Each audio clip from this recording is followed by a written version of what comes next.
Yo, that shit bop. It really do. That shit really do be bopping like that.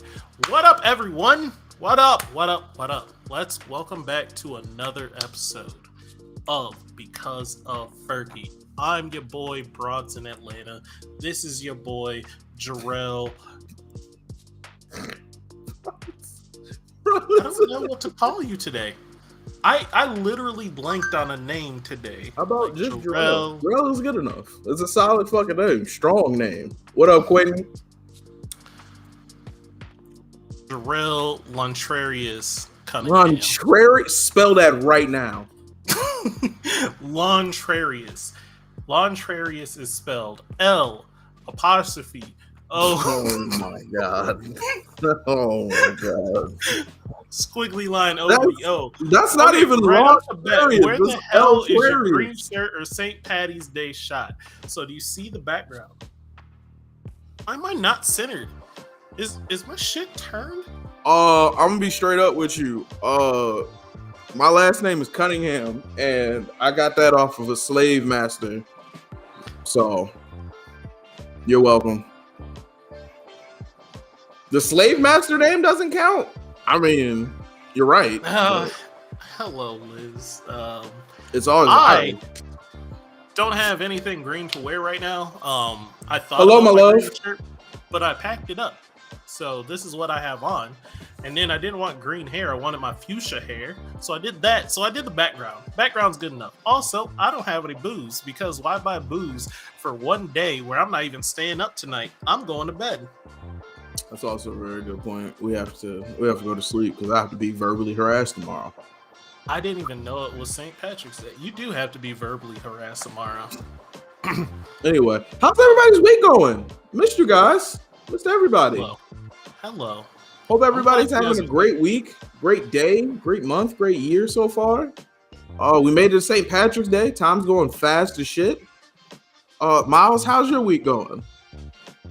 My week is going very well so far. I bet. Work has been pretty easy this week. I finished some projects, turned shit in. Nice. It's good. And I don't work tomorrow, so I get to travel. Shit's feeling good. I love to hear it, brother. Yeah. So I'm in a good mood. How's shit been for you? Annoying. You got that fancy water. Looks fancy. Yo, I had to upgrade my life because somebody told me drinking out of a plastic bottle is terrible. So I got my shit together. I had a water bottle in the house. Good. Had this week off, so today I drank and did whatever the hell I wanted without a child around. It was nice. Ain't God good? Ain't God good? You didn't hit me up to play, so I was around today too. Stressful finals this week. I'm in. You got this, off Keisha? until April.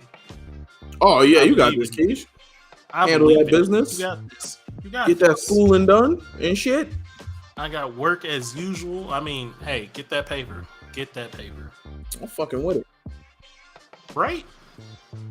Well, we were talking about water right before this, and you got mad at me because I said. Go ahead.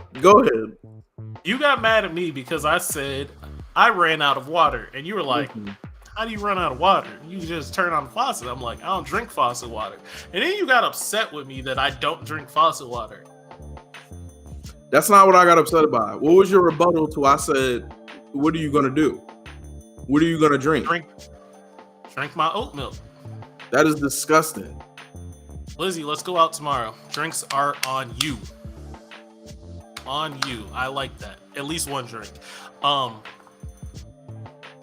Yeah, no. See, like if I need something to drink, I can drink some oat milk. I also have like this little alcohol thing in there. I really don't want to drink, but I could if I'm thirsty. Like that's not the point. Why the fuck would you drink oat milk and you have faucet water just right there, my guy? I don't want Thank you, Dodge. What up, David? Well, halfway Dodge. Or Dodge. I'll call you David. Dodge and Eat. Which is great. Oat milk is delicious. I prefer that over almond milk. I agree with that statement. Oat milk is better. Faucet water is gross, and I don't like it. Y'all niggas grew up on faucet water y'all whole lives, bro. Now all of a sudden y'all want to be out here being bougie. I grew up on bologna, but I'm not fucking eating that shit now. If I go just watched you eat a pack of ramen, so talk your shit. Don't talk to me like that. It was exactly. And wait a minute, what did you use for the ramen water, by the way? Faucet water. Oh, did you now? Faucet water in your noodles, which means you did drink a form of faucet water, but that's not good enough. First off, shout out to Quentin. You know what's up. Faucet water ain't bad, my nigga. I'm saying, bro. Water is delicious. Hose water tastes different, though. Hose water hit different. No, so for the noodles, I boiled them so they're cleaner. It's cleaner than normal faucet water because it's boiled. And then also, I didn't have like watery ramen. It was drier ramen. So you use bottled water in your noodles and your coffee? Y'all are bougie as hell. What is this? See, I don't do that. If my water is boiled or heated up, I'm fine with using faucet water. Also, I stopped using bottled water because that's too many bottles that I know people ain't recycling. I'm not about to be contributing to that. I go to Whole Foods, buy my water. 2 4-gallon things of water is like 32 cents. Bro, you know you can get a water filter at the house and just drink sink water and be fine. Why would I do that when it's not cold? Like, I want my water cold. You think I'm drinking lukewarm water? I don't want to faucet water through a filter into a bottle and then go chill it in the fridge for a little while. Wait, you gonna why don't you just put it in a pitcher tomorrow morning? Hold up. Why don't you just put it in a pitcher? That's too much work. That's too much. Ghetto. Y'all got adults and change, bro. Why have you ever had reverse osmosis water? That don't even sound like a real thing, I do love bro. to go dancing. You have to convince Calvin, Jarrell, and Keith to go dancing. I ain't even going to stun on y'all, bro. I don't even want to go out tomorrow. No, he doesn't want to go out. None of them want to go out. All of them want to sit in the house and just hang out. And I'm like, let's at least go to a bar or something. So I'm convincing them to go to the bar. Bro, I got all this new apartment. Y'all, wait a minute. Y'all made fun of me, said I like being around crackheads. That's what y'all told me to my face. And then I finally upgraded my shit to be somewhere comfortable, invite you niggas over, and y'all like, nah, let's go sit around other people and do the same things we could be doing at somebody's house. I don't want to do that shit. And I gotta put pants on. I could be in my basketball shorts here. Don't nobody want to do that. You can put on basketball shorts to go to the bar. It's fine. Nobody finna do that, bro. That's wild as fuck. Obviously, I gotta get dressed. I gotta wear jeans. I gotta put shit on. Yeah. Oh my god, bro. This already is making me tired. I don't want to fucking go.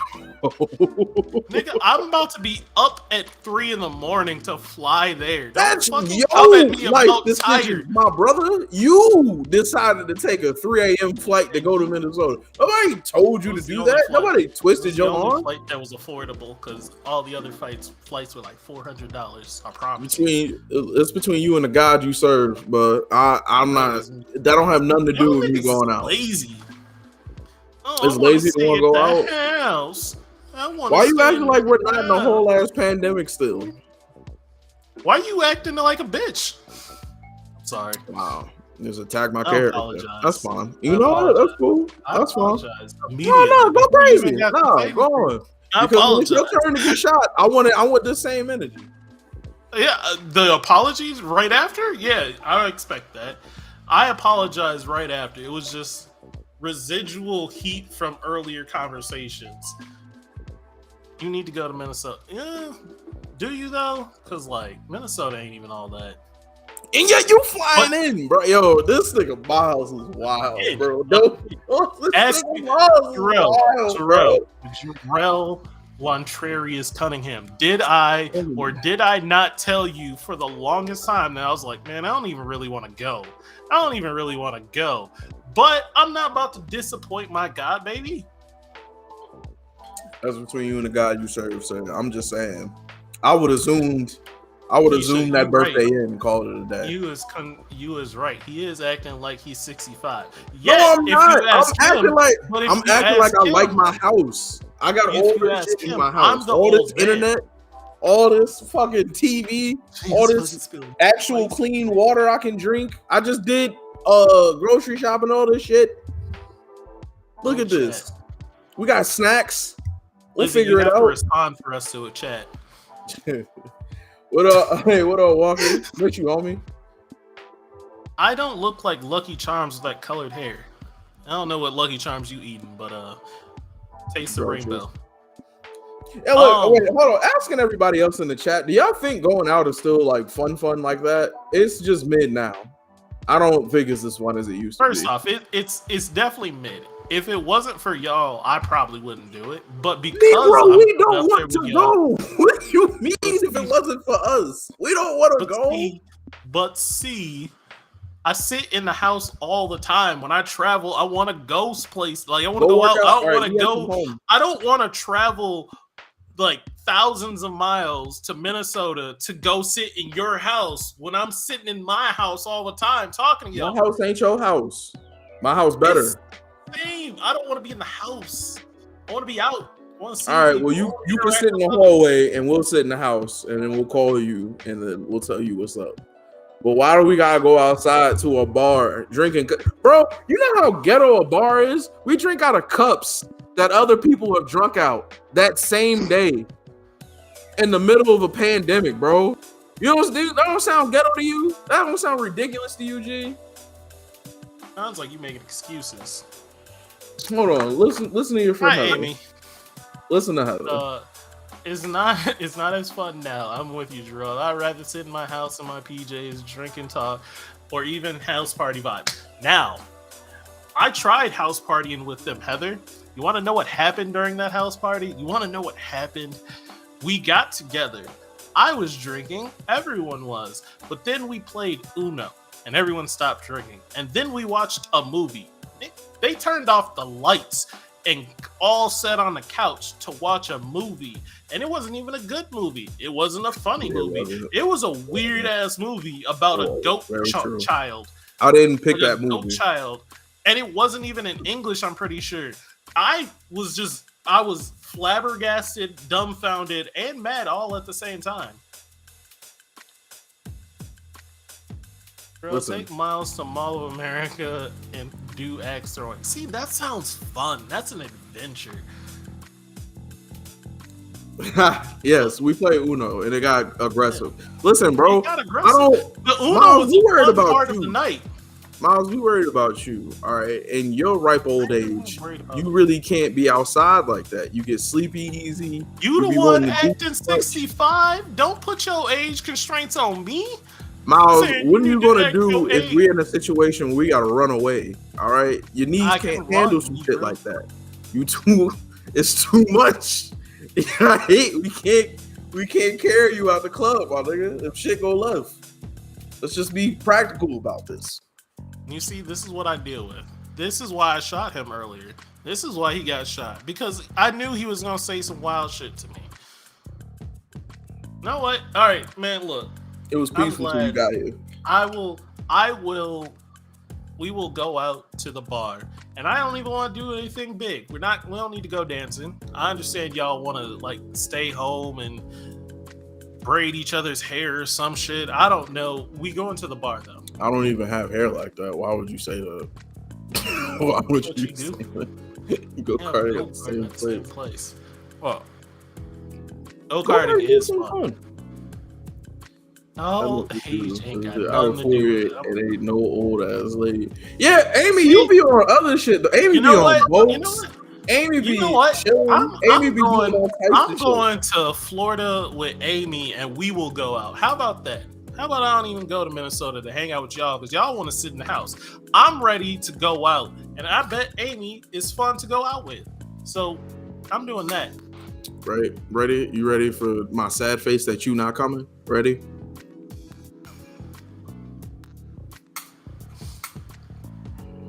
You wasn't even coming here for us. It's not like you was like, "Hey, Jarrell, I miss hanging out with you, my nigga. Let me pull up." You was just like, "Hey, I'm coming up here for my goddaughter. By the way, I can spend some time with you three Negroes because I talk to y'all all the time, and then we'll figure it out."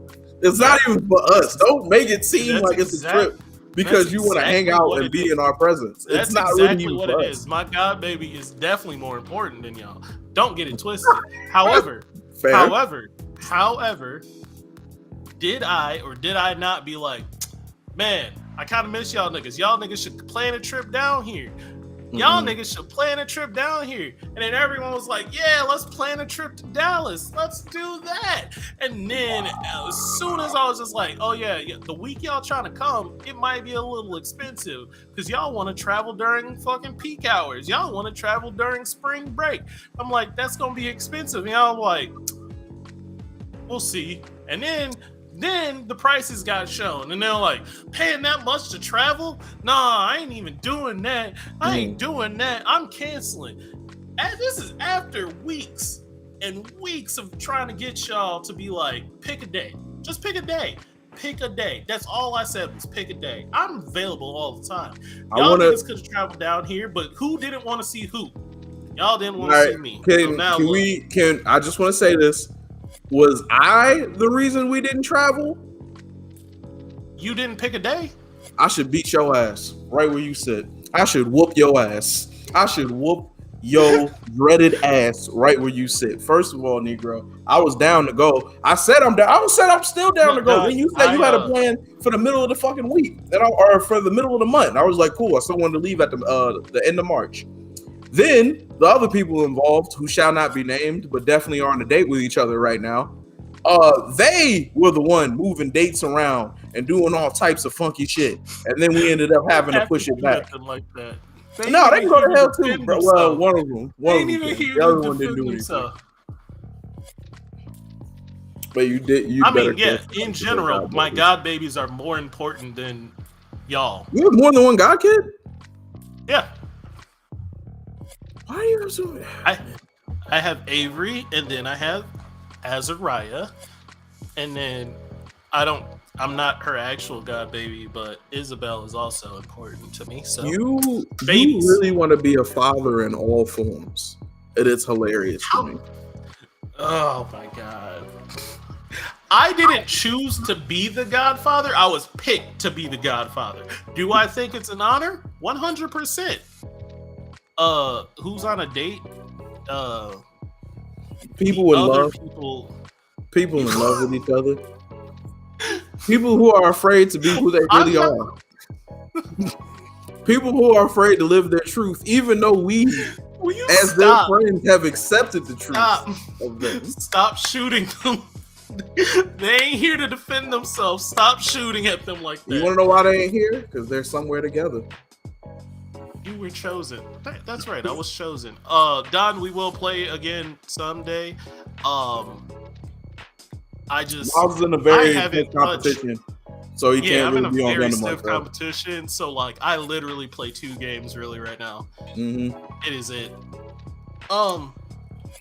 Amy, they shall not be named for right now. Just know that it's 2 people that are very close. They might be best friends.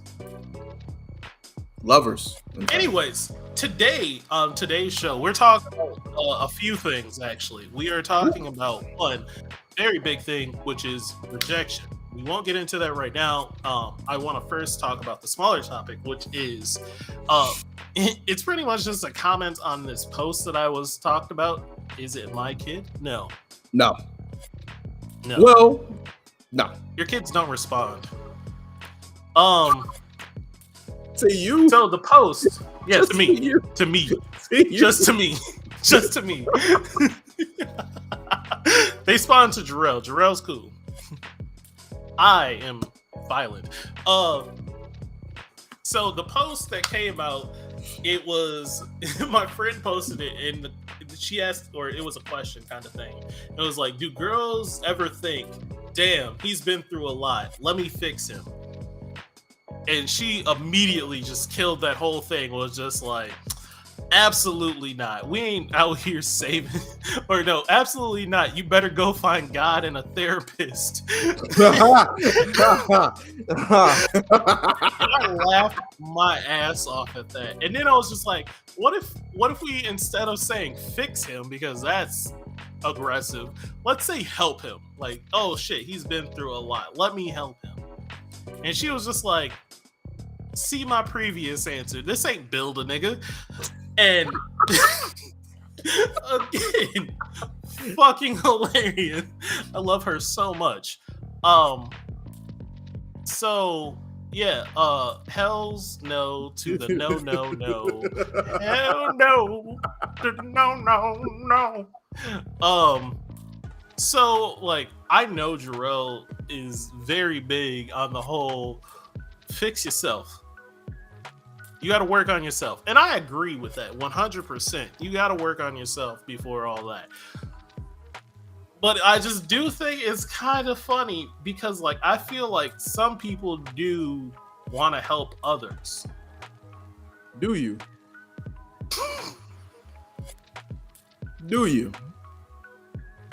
Do you personally feel that way? I'm shocked. You can stop. You can stop at any time. You don't have to be this way. You don't have to be this way. If I wanted to build someone, I'll go to Build-A-Bear. See, why is helping someone so bad? Why is that considered a bad thing? All right, well, let's back this up. What do you mean by like fix or help? Or like, see, I don't like fix, because fixing someone's dumb. Don't fix somebody. I consider that is like, that don't do that. But like helping someone isn't, I don't consider that a bad thing. Everyone needs help now and then, but like the thought of someone saying help somebody and you're like, help? Nah, they can go help themselves. It seems selfish. If you love someone and they love you, you grow through time. It moves. You go through tough times of growth. It will, oh wait, not tough times. It will happen throughout life. It's a constant effort. It's not a one-time thing. And then Heather said, I guess I'm the only one on this end of the fence. Yes, helping a guy that's low gives me some sort of satisfaction. And I am full. I do think that that's a factor too, because like some people want that satisfaction. But it's not even like, it doesn't have to be anything big like, oh, help this person because they went through tough times and you got to help them with their bill or something. It could just be something like, man, they're having a tough time like getting out and talking to people. They've been a bit introverted. Maybe you can help them out and like talk to them, be their friend, or just be there for them through a little bit of a tough time. They've been through some shit. But like the thought of men going through something and women wanting to help out, hell no. Thought of women going through something and men wanting to help out, that happens, but again, not as much as you would think it would. Before anyone gets into a relationship, male or female, you have to work on yourself first. You need to have some tools before going into a relationship. Agreed. Oh, again, like it's just setting up like, what are the lines that you think are like helping somebody or you stuff like that? Like, what are some examples of what you're saying, Miles? Because like in my head, when I hear like, oh, like I gotta go fix somebody or help somebody like that, it's usually like I gotta go like move them in. I gotta go put them through some, like help them get through some shit. I gotta go help them find a job, X, Y, and Z, like shit like that. And no adult wants to help another adult.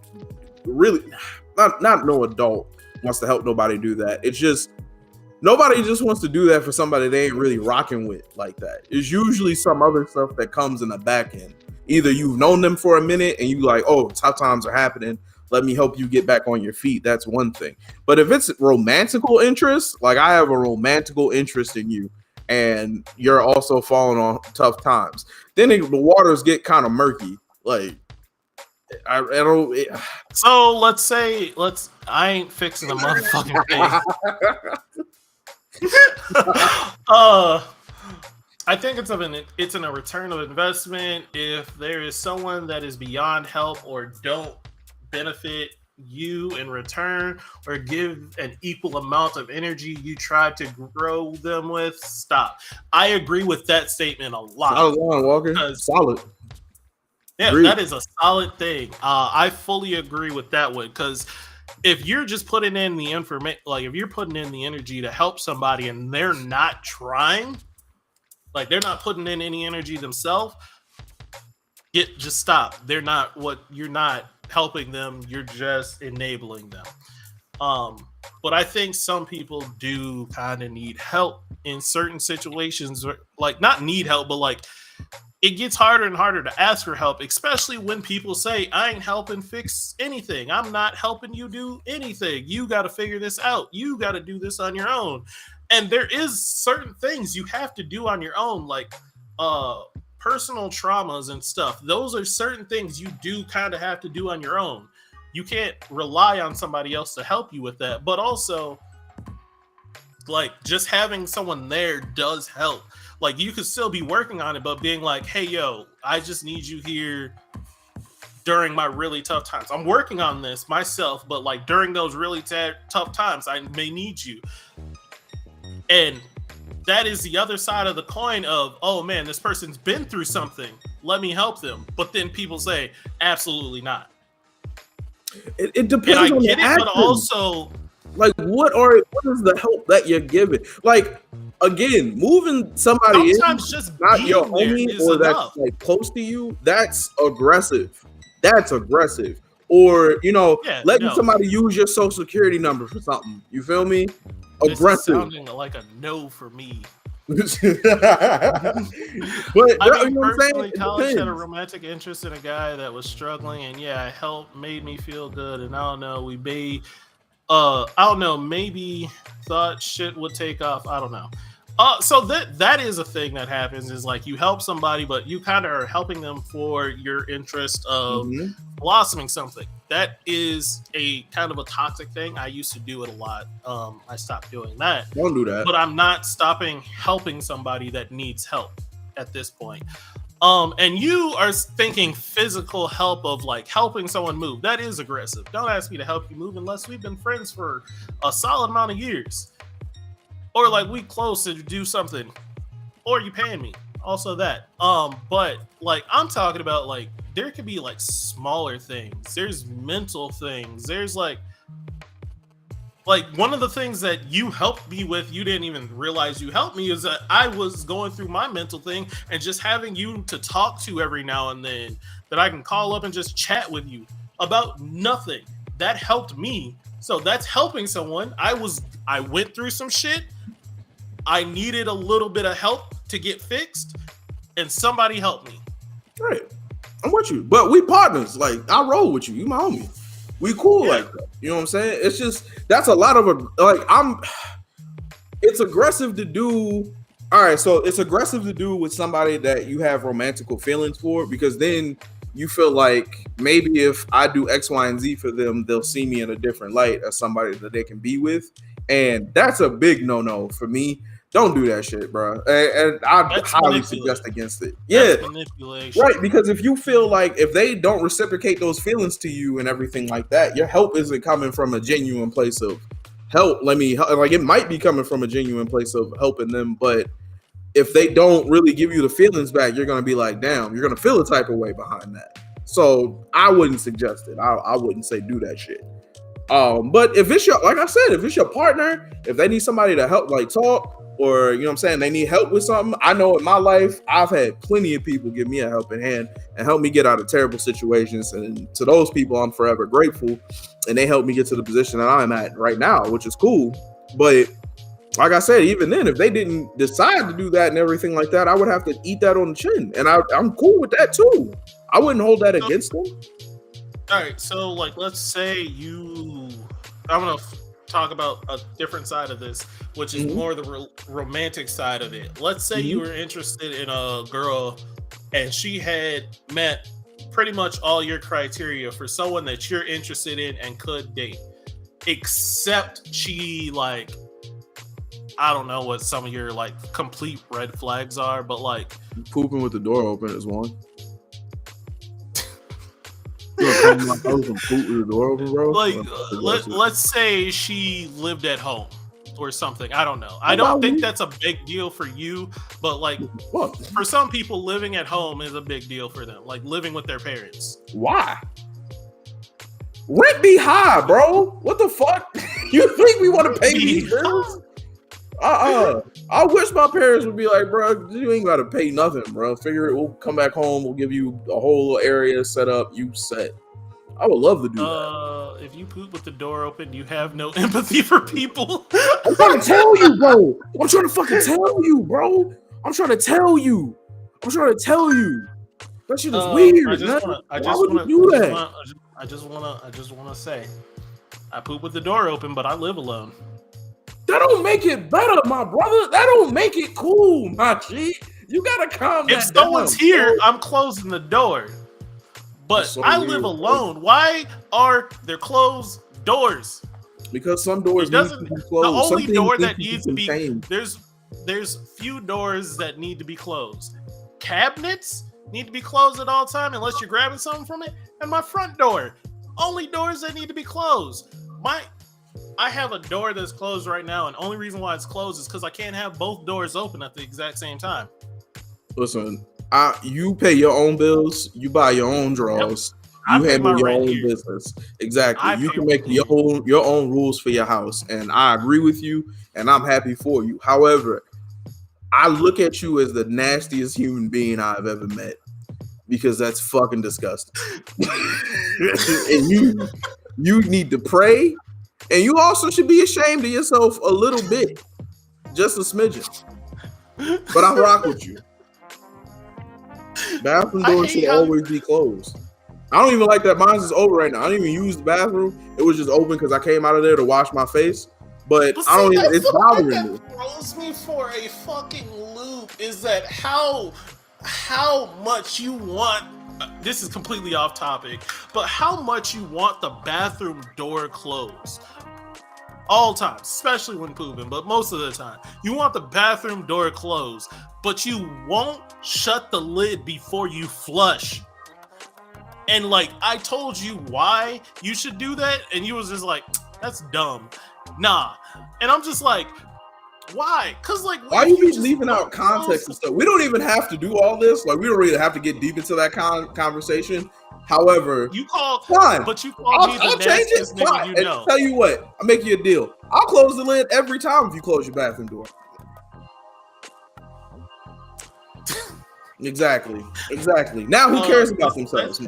That's your house. You pay the rent there. You do what you want. That lid needs to be closed. Oh, yeah, thank you. Especially if you're gonna flush right after. Oh my Because God. it's just all it comes just shooting out at fucking million miles an hour in your Man, face. You know where it wouldn't Gross. get? To the rest of my house because my bathroom door is closed. You know where it Crazy doesn't how get that the works. rest of my house. The fridge is open? Why is the fridge open? Close that. That is bad. Anyways, Point being is like I get what you were saying. If she does something that's just completely out of my comfort zone and I can't be cool with Yeah. it, what were you gonna say? Yeah. Finish it out. what? But like, she is working on that thing. She's like, say she hasn't reached the goal yet, but she's like, I'm almost at that goal. I wouldn't need want may need a somebody- little bit of help, but I'm almost at that goal. And you're like, well, you have everything else, but like you need a little bit help here, and this is the minimum. You just not gonna rock with her. You're just like, well, I ain't rocking with you. I'm Is not she- fixing. Is she interested in me? Is it on me to Yes, press the she's button? interested. She's interested in you. You're interested in her, except for that one thing. That If we both feel is like a- we're ready and we had that conversation, I'm with whatever. It don't make me no never mind. but then you're gonna work on her then, because you still We'll work on this, things this is a together, need. though. This is a need, my friend. Like, you need this, like, her to be at this point and whatever this is. You need this to be there for you to be like, this is an actual relationship that I'm going to be fully invested in. She's like, I'm almost there. I'm working on it. I might need a little push, but That I'm feels working on it. weird. That feels so weird because I wouldn't want no girl. I wouldn't want a woman who is just like, hey, listen, I'm trying to be with you, but I'm working at some stuff. But if at that point we're already in a relationship, we're just not all the way there. So even then, I would be okay with the relationship being whatever it is, because we understand, like, hey, we're gonna get then there. that means we're not there. Then that means you would help that person, and after they went through some shit, and they need help a little bit. Yeah, and but you're willing to help them to be with them, or not to be with them. You're willing to help them and be with them. Yeah, but that also falls in the category of we rock together, we cool, we working on something. You feel me? That goes back to that, and we already had that conversation. Although and even then, like, it's not like we didn't have the conversation of romantical feelings before then, and then we jumped into this. Like, we had a talk. We're trying to do X, Y, and Z together. So it's the same thing. I said this. To me, it's a little bit different, I guess. I don't know. It sounds like you're not willing to help somebody grow, but then at the same time, if you rock with them, you're willing to help somebody to grow. But the whole situation is you wanting a romantic relationship with this person, but they need to grow on something. You are willing to work on them to help them grow, is what I hear from you. It sounds like. The whole reason of me helping them is so that we can get into a relationship together. Like, you want a relationship with this person. She wants a relationship with you, but you have this bare minimum thing, like, you need to be doing this at least. Okay. And she's like, not there. She's not doing it. But you're like, fuck, everything else is pointing towards it. Maybe, like, then would you help? We all need mics on this topic. We do. You want to yell at us. Amy, we gotta have you on one day. Amy wants to yell at us. There's no real right answer. Like, you either like, you can help some people or you don't help some people, and that it all depends on, like, the situation. But, like, I don't like blanket statements, I guess, and I felt like the blanket statement of, no, we don't help somebody if they've gone through something that's on them is just I don't like that. I feel you. I'm with you. Again, everything is situational. Everything is circumstantial. I'm with you on that one. It's just, like I said, I think you are a lot more willing to help in situations that I find myself looking at being like, fuck that, fuck all that. Like, that's not really something I'm jumping into. I commend you for that, honestly, because I think that takes a lot of self-peace to do some shit like that, to be able to give as much as you're willing to give to people in those situations, and not be really worried about what could happen or things that could happen to you. Don't worry about what could happen. It's just, I don't think you care. I worry about what could happen, but I also worry about what would happen if I didn't do this. If I didn't those are the options I would give out first, though. See, those aren't the options I give out first. I would be hey, you want to know what's funny? I get involved. My senior quote for the yearbook was, "If I don't, who will?" And at first, no, listen. At first, I meant it as, like, a positive, like, in positive situations, like, if I don't do this, like, if I don't talk to that girl, somebody else will, or who will, or stuff like that. Like, if I don't do this, like, positive thing, who will? But then, like, now it's just like, if I don't help some people out, who will? Because everyone's going to be like, somebody else will do it. Somebody else will do it. They're going to keep passing the buck. I don't like passing the buck all that much. And you want to be Captain America so fucking bad in your spirit. You want to be an Avenger so bad, bro. Who cares? Who will? I am not. I'd rather gauge the idea of, is it worth trying to fix after building a trust bridge on opening up on the extent of what the damage actually is, instead of surface brushing. Okay.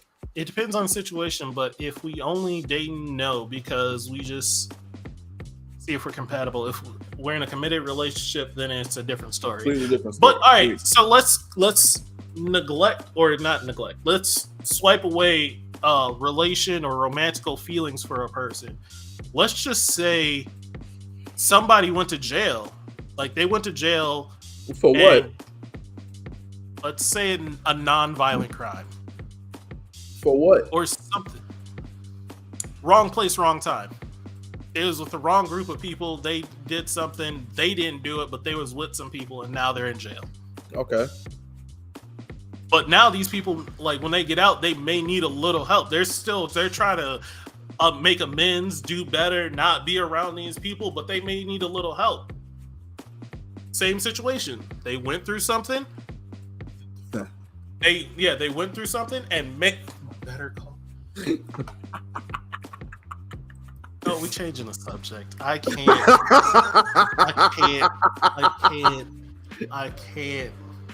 can't argue this side and be the middle ground anymore of being like, well, what about this situation when this happens?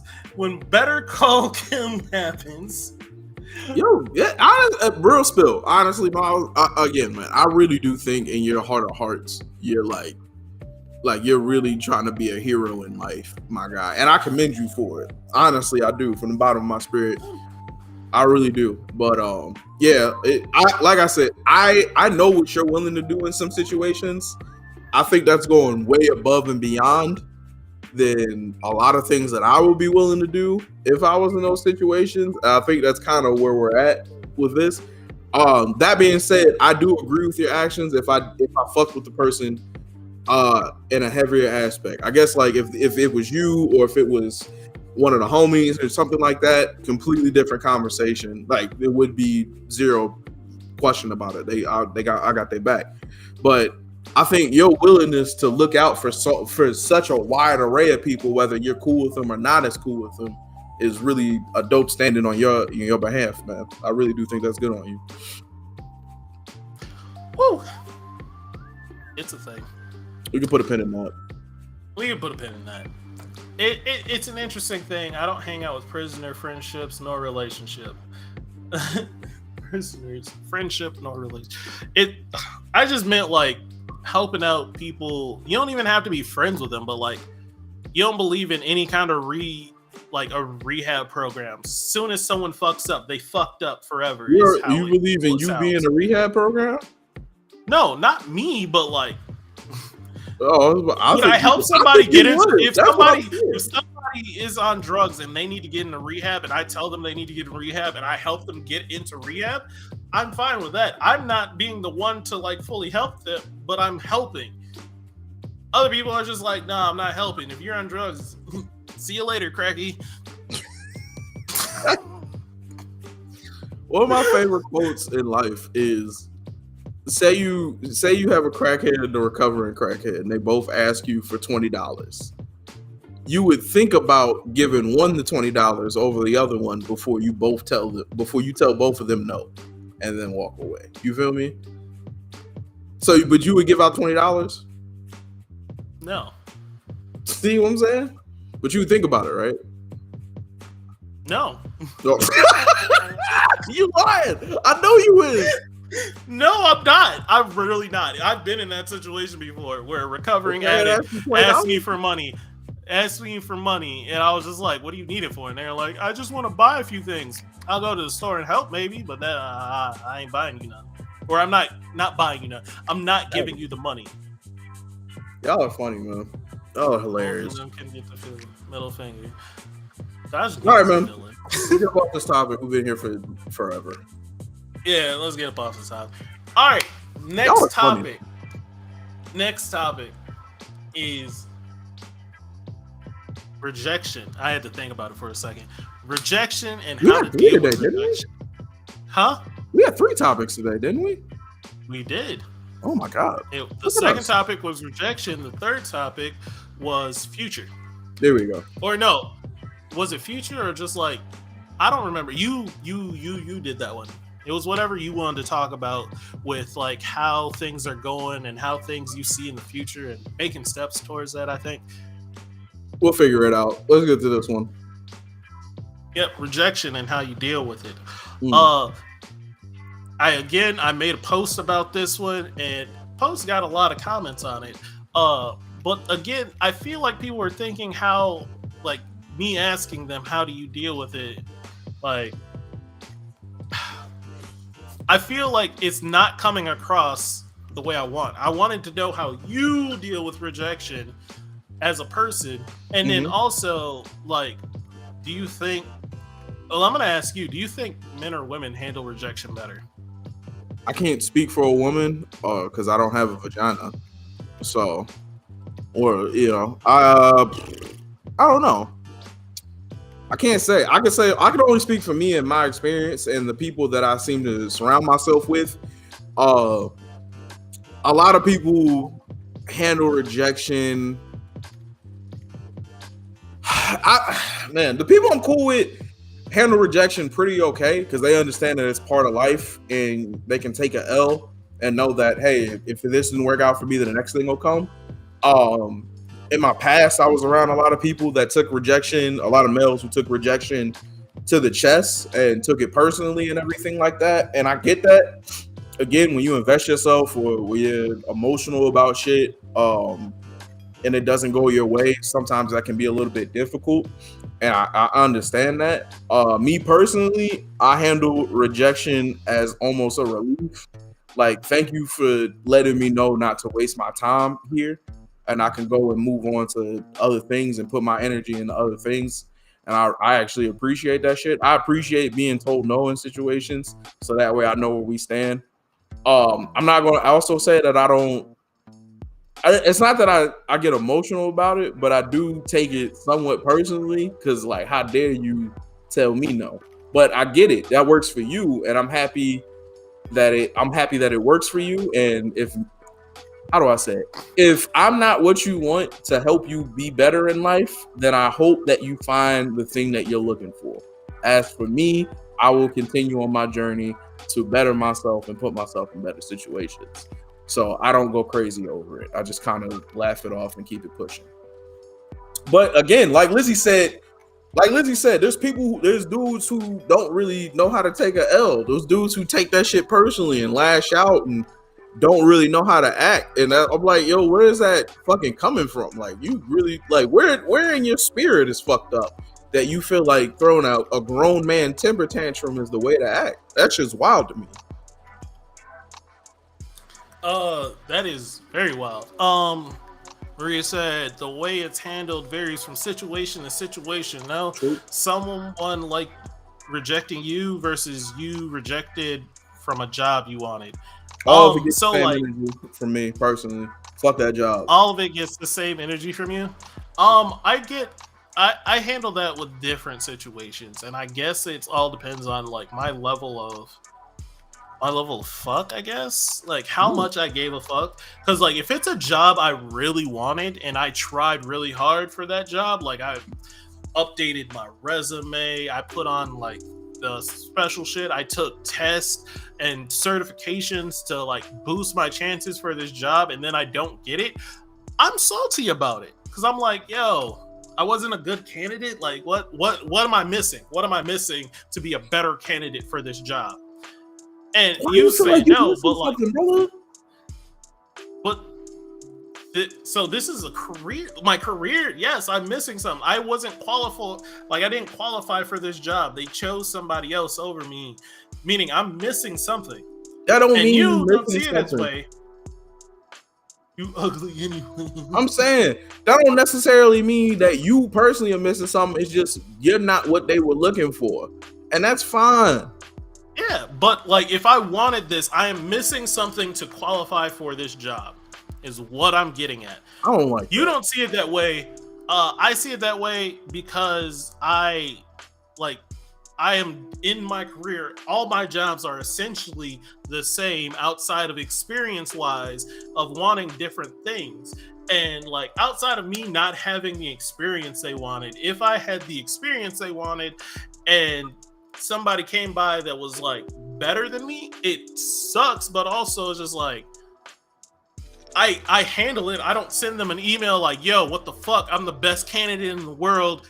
You are an asshole for rejecting me. I'm not doing that. I'm salty about it, but like, fuck, I really wanted that job, but then move on. Are you open Because to tell me you have no, like, none of that in your spirit of being like, how dare you? Like, not even a little bit? I mean, yeah, of course I have that. That's Okay. where the salty comes from. Is like the how dare you? I'm a great candidate for this fucking job. I work hard. I do my shit. Of course I have that. It's just I never outwardly portray that. I try to keep that inside as much as possible. You don't, Like do I you might bring make that? comments to my friend being like, man, this punk ass job didn't accept me. It's a punk ass job only because I really wanted it. My only thing that you said that bothered me a little bit was like, what did I do? What did I do that? Why wasn't I qualified, or what didn't I have? And then I don't think you should take it to I'm chest gonna like read that. these comments in a second. Go ahead. Just keep going. Keep going. Oh, okay, bet. I don't think you should take it to chest like that. I don't think anybody should take anything to chest like that, bro. I mean, if somebody don't pick you, they just don't pick you. But take that same energy and apply it to something else, man. You'll be okay. I promise you will. The sun will rise tomorrow, and you will be fine. And everything that you said that you were and wanted to give to them, you could give to somewhere else that actually did appreciate it. That actually was like, hey, we rock with it. See, in all other situations of the term rejection, I agree with what you're saying. I just can't agree with how you're saying, or like, I can't agree with that for when it comes to my career. Because in my career, I have these bullet points of things that I know. And it's just like, you're not qualified to be this, to have this because X. There is a reason why I didn't qualify. Not just because they didn't like me or I didn't look good. There's a reason behind me not qualifying for this job. So I'm missing something. What if it was what if it was a form of nepotism? What if it was somebody was like, yo, that's my cousin. So no matter what you did, their cousin applied and they were getting the job. Do you then feel that same way of being like, well, why didn't I get it? Why wasn't what I do enough? Yes, still, because I don't know that you side. Can't hold that. You can't change that. Well, no, listen. I don't know that side, and also, it should be the most qualified candidate that gets the job, not someone that knows. That's how I feel about it. It's always should be the most qualified candidate. Yeah, it's not always, but that's how I feel about it. So, like, it's just how I think. Let's get to these comments because they stacked up on us. I didn't mean to pop that out. I mean, Heather says, personally, it's okay. Pick yourself up and dust yourself off. It's not life and death. And I'm not going to treat it as such. Continue on. Lizzie, you ugly. Anyways, I wasn't ugly when you walked into my DMs. Got him. Keisha, old me hated rejection to the point I fear it. Older me realizes when I receive rejection, it saved me from something worse. Dajanique says, I rarely care about a lot of things, but I will say that things/people whom I experience rejection from, they always double back around for me to say no to them. Spin the block every time. They gonna spin the block. I promise you. Khadijah says it's necessary. Not everything is for everyone. Isha, I was rejected from a job. Then 6 months later, the job went away I'm guessing she meant for good. So it was a blessing in disguise. Khadijah, I was salty when I went to an interview at Comcast and shortly was being extra like Comcast is long term. I needed dollars. I feel like something was missing in that. Depends on how you rejected from November 7th. And then Chris finally says, also career is money. So that means you delayed money a bit longer. That sucks. That's also it. Like my career is like my livelihood, my money. I want to continue going forward. And if I'm not getting to go forward, I need to know why so I can work on that. If a person rejects me on a date, that's fine. I wasn't meant for you. That's fine. I can go find somebody else. However, it's not like I am missing something in that case. But like if I am applying for a further position than what I usually would go for and I don't qualify because I'm missing something, I don't benefit at all from saying, all right, I'll just go find a different one. I need to know why I didn't qualify and then work on that qualification to continue to get to better jobs. Like, an example, for a while, I was applying to programming positions and they were like, yo, I just wasn't getting accepted. And I was just like, I can't figure out why I'm not getting accepted. And it wasn't like, and it was something I just needed to go work on, but it's also, I was like, I need to know why I'm getting rejected. So eventually I did go out and reach out, be like, hey, what about my resume wasn't up to the standard? When I looked at this, it looks like I qualified. And then it turns out they're like, oh, you're not strong in this area. And then I had to go and work on that. But so like, I need to, like, for me, getting rejected from a job, I need to know why. I'm salty by not being like, God damn, I didn't get the job. What am I missing? I feel you, but also fuck that noise. So bro. Like, I don't mean to like, I don't ever want to mean like careers are a career is just different than a job to me. I don't know, like, because if a job rejects me, like if I was just applying for a job, I don't care. I could just go find a different job. What's the difference between working at Target and working at Walmart? It's nothing. But like a career is a further step. Like it's a step by step by step by step. So I kind of need to know. I hear you. Being rejected by Gearbox Software worked out because they're shit, and it led me to meeting Miles at my eventual job. And that's my point right there. Is like, bro, even if a career were to tell me no and be like, hey, bro, we don't really fuck with you like that, I'd be like, all right, cool. Well, there's other ways and other places and other avenues for me to go ahead and get the things that I want. I know we had a conversation earlier this week about me being like, there's a greater plan for me and there's a greater plan for things that I want to be a part of and things like that. So that's why I take rejection or being told no so cool, just because this is an avenue that I'm not supposed to be down. I'm supposed to be somewhere else. That's why I'm like, even if I was the best one for the situation, I knew in my heart I was the best one for the situation, and they still told me no, I wouldn't take it to chest. I would be like, hey, man, it'd be like that. I'm supposed to be somewhere the fuck else. And even on your point that a career and a job are kind of not the same thing, I agree with you. However, two things. One, well, not even two things. It's just like, bro, if you were to die today, they would have put your job up and somebody else would come and fill your position. Much like if you were to leave fucking Target or Walmart or anywhere else, bro. Like, it's just all supposed to get me money so I can get to do other shit in my life. And sometimes I get to like it, and sometimes it's cool and everything like that, and that's love. But at the end of the day, if I'm not here to do it, they will find somebody else to do it. And that's how I treat all the situations. It's like, you don't really fuck with me like that. So why am I taking this to heart so deep? See, I guess, like, I don't know. I take that to heart because that's something I fully work on, and I work on my career, and I care about my career. So I take it to heart. I work on work on my personality. But again, me talking to somebody and them rejecting me is fine because again, that's just them not for me. I'm not for them, and that's fine with me. I just move on and find someone that better fits me, that likes my type of like energy. Because then my energy is actually being used for something good versus not good. But I guess I think career differently. I think differently for the two positions. Because I'm fully with you when it comes to being rejected by like a woman. If I hit on her or like approach her and be like, hey, what's up here? And she's like, nothing. And I'll be like, cool, outies. What? That's just funny. You were like, what's up? She's like, nothing. Like, bitch, all right, it's all right. I didn't mean to. Look, that's an insight into how I hit on women right there. Just like, what's up with us? Nothing? Got it.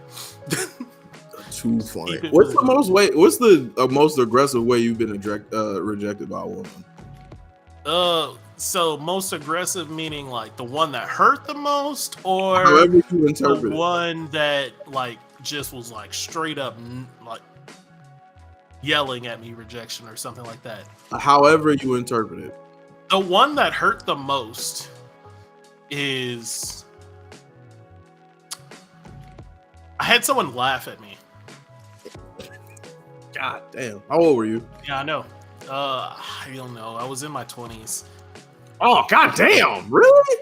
Yeah, it was early 20s. I think I was at a bar or something, and I tried talking to a girl, and she just kind of like looked at me and then laughed and just went back to doing whatever she was doing. And I was just like, oh, that hurt everywhere. I'm in physical pain. I'm going to go sit down. I think I want to go home now. What was the part that hurt you? Just the actual feeling insulted, or? Yeah, I mean, the insulted, the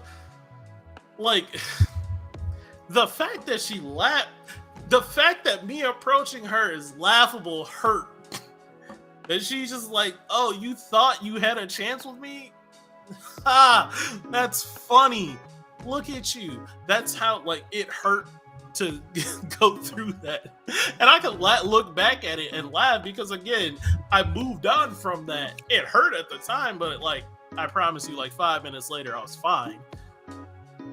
I just was like, okay, that's fine. I didn't want to be with someone that mean anyway. And just kept pushing. I didn't know you were mean. And now you're just cute and mean. No, but it's fine. I'm cool with it again. But that hurt at the time. My least favorite way of being rejected, like, by women is not ghosting, but like just complete ignoring. I hate that. Talk to me like I'm a human being. Don't like treat me like I don't exist. Fuck you. Also, mean girls are the best girlfriend. I'm just saying. You're probably right, but also, there's a thing called human decency, and I don't think that was a decent thing to do, especially when I didn't do anything outside of say hi to you. Was she in a group of friends and then laugh at you? No. You was just by herself. Yo, this bitch is a villain. I thought she was with her girlfriends and laughed. No. She was by herself? God damn. Yep. She was by herself. I just laughed. Or like you'll be going down, like, if back in the day when I would try to, like, when I would go to the mall just to hang out and shit, and like I would try to talk to girls and they would just like keep walking. And again, I'm not approaching anything viciously or like crazy, like, hey yo mom, what's up? Like, I'm never doing that. It's always polite, like, hey, excuse me, blah blah blah. I could have just wanted to know where the fucking Denny's was in the place or something small. She literally just kept walking, didn't even like acknowledge my existence. And I know she saw me because it wasn't like I was just, she's down the thing and I'm like, hey, excuse me. No, we're walking by each other. And I hate that. It's just anything that dehumanizes me, I'm not about. I'm completely not about. I don't even like if someone snaps at me or says "here, boy," like, or do not. Who are you talking to? Let me correct that one. Let me correct that one, because again, I'm still not "here, boy," but not because of anything that, like, if they say "yeah, that's right, good boy" or some shit like that, like talk to me like I'm a dog, I legit will snap on somebody. It happened before, and I snapped on someone. I was like, "Hey, yo, don't fucking treat me like a dog. You talk to me like I'm a fucking human." And like the whole thing changed because they meant it as like a little joke, but I'm like, no, I don't play that. Don't dehumanize me. Never. So, damn, man. I'm really trying to think of. Oh, go ahead. Yeah, I was just about to say, and that's why, like, I'm fine with rejection as long as you continue to treat me like a human. It's when you stop treating me like a human during the rejection where I start getting upset. And it's not because you rejected me, it's because you didn't treat me like a human. That's real. Do you feel like there should be some, well, I mean, go piggybacking off of that, if you were to be the rejecter, how would you go about it? I always say, like, let's say the girl's trying to, like, actually get with me or something, like date me, take me out. I respectfully decline every time, or not every time, but like if I'm not interested, I'll be like, hey, yo, thanks, or thank you, but I'm really not interested, like that. and just keep it going, and that's fine. I've had people not take that answer, and I was just like, oh, okay. And then I was just like, but for real though, I'm not interested. Well, you just don't blah blah blah blah. And I was just like, yo, chill out. Who the fuck is talking to you like a dog? I'm saying I really want to go deeper don't into that. exist in my life anymore. I was about to say, like, who care about you reckless like that? That's fucked. People that don't exist in my life anymore. That's who. I talk a lot of shit. I don't think I've ever done that to somebody. It's been like, I've said some foul shit to people, bro. I've called people like, failures out loud. We could be best and friends. yeah, I would. Talk to me like I'm not human. It's not gonna end well. Yeah, that's fucked. I'm not with that. Man, I don't know. That's a good question. I'm really trying to think about this and like times I've been rejected and it broke my spirit. I do remember one time there was this girl at church, and I didn't even have a crush on her like that. She was just a girl I was talking to. But I remember my dad pulled me to the side and was like, "Hey, yo, you know she was making out with niggas in the back." I was like, "Wait a minute, I didn't. What the fuck? what the fuck?" Like, we know she got caught giving neck in the back of the country club, right? Yo, when your dad gotta tell you somebody a hoe, he wasn't even that interested. It make you look at shit kind of different. I remember that. My dad a real one for that. I'll never forget it. But I was like, I wasn't even interested like that. Like, what the fuck? But it do make trying to help you out. He he wasn't trying to keep you out of. He was trying to help you out. Like, hey, yo, go get some of that action. Go get some of that play. Yeah. Hey, man, that ain't your play. That ain't your game. There. Hey, go ahead and move on somewhere. My dad did cock block with me on my birthday. I'll never forget that. But yeah, man, I don't know. It's a parent's job to cock block a little bit. No, it's like literally their job.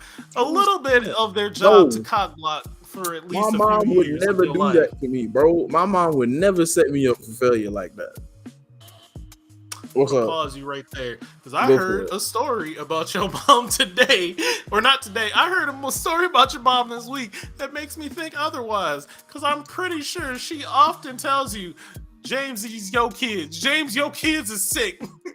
So yes, kids is throwing up. Wow, that did happen. Hold on, yeah, there was. First of all, happy belated birthday to my mother, who I love very much. And I hope she had a really great birthday. But the story that Miles is talking about is when I was younger, I got super, super sick. And I don't know if my parents came home from work or whatever, but I was just throwing up and coughing all over the place. And I'll never forget, in the middle of me throwing up, my mom was just like, "Hey, James, your son is sick."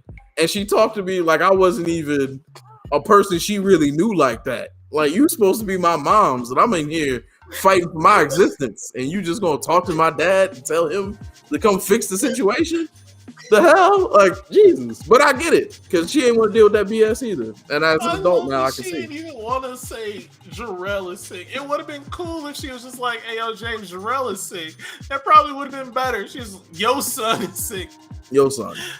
This being that you created. Is your sister called your grandma?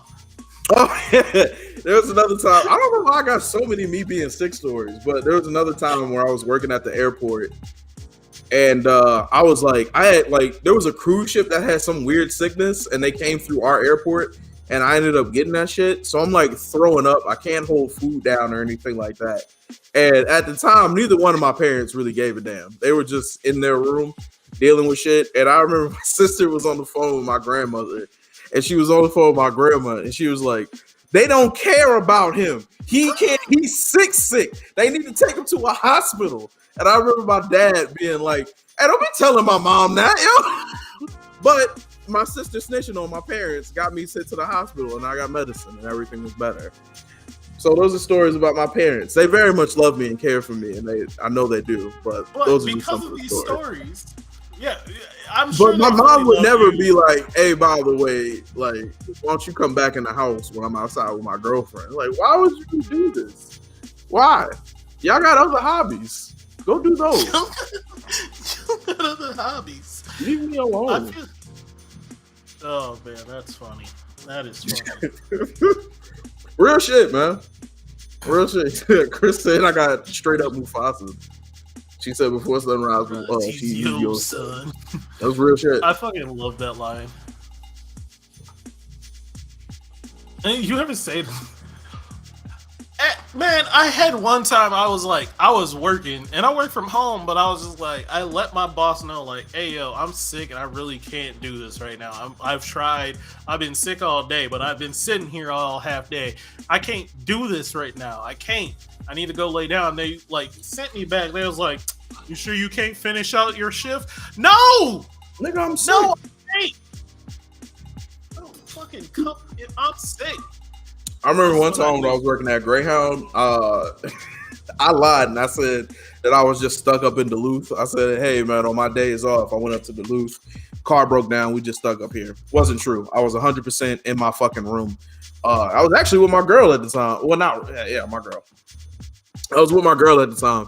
And we were just messing around or whatever. And I remember my manager calling me and being like, hey, yo, can you get to the bus station?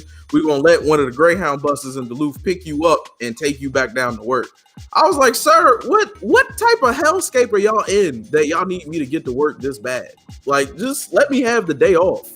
But they knew I was bullshitting. And I knew I was bullshitting. But I didn't go into work that day, so it is what it is. Yeah, worked out on me. I want to read... because I believe some of these comments that were made on my post about rejection is really good. They're not here because they're nerds and shit, but I'm gonna read these posts. So yeah. Calvin Woody said, take it like a man and move on to the next target. If the next target is the same, try and try again. I don't like that he said target, honestly. That's how you gotta think of it, though. This is an operation. You gotta get some shit done. This is the goal you're trying to meet. Yeah. And then Mary Jane said, men historically have never taken anything well. If you're rejected, please do not keep trying until they say yes. That's just manipulative and toxic. Agreed. Ooh. Yep. And then Luna responded to Mary Jane saying, I also agree that, or I agree with that, and also understand that some people need to see the effort due to trust issues, but that then falls on that individual's healing journey.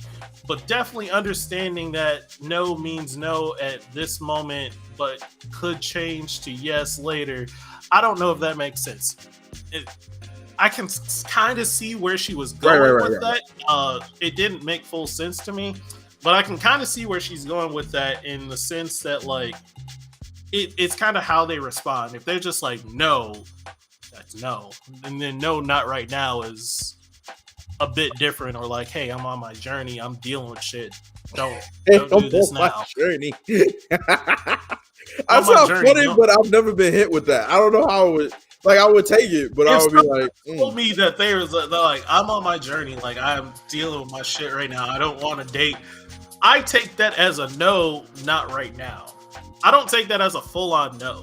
But I'm not going to sit there and try again. I'm going to continue to move on with my life, circle back around the block a few times, and if I ever come back and be like, hey, yo, I did have a crush on her, and I still do, and like come back and now she's like done with her journey and maybe she wants me to be with me now. I don't know.